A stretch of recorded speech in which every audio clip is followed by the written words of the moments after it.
Autism के बारे में कि ऑटिज्म का क्या है, इसके लक्षण क्या होते हैं और इसके बचाव क्या है। ऑटिज्म एक संचार मानसिक विकार है जिसमें मनुष्य के सोचने, समझने और बातचीत करने की क्षमता प्रभावित होती है। तो आज हम करेंगे नुक्कड़ नाटक। नुक्कड़ नाटक, आओ आओ नाटक देखो, आओ आओ नाटक देखो, मिलकर सारे नाटक देखो, आओ आओ नाटक देखो, आओ आओ नाटक देखो, मिलकर सारे नाटक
ठीक है जी, चलो बेटा नहीं जाना।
इलाज उपचार तो संभव नहीं है, लेकिन इसके लक्षणों को कम किया जा सकता है। इसके लिए बहुत सारी थेरेपी जैसे कि occupational therapy, pain therapy, educational therapy, ऐसे बहुत सारे जो थेरेपीज हैं वो अस्पतालों में मौजूद हैं। तो आप लोगों को अपने बच्चे को उस थेरेपी के लिए लेके जाना पड़ेगा।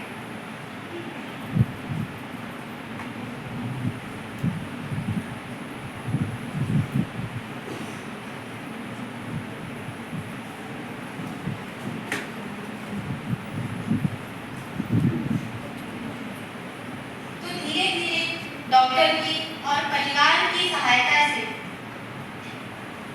गोलू के स्वास्थ्य में सुधार आता है और वो धीरे धीरे बात करने लगता है। आइए जानते हैं ऑटिज्म के लक्षण क्या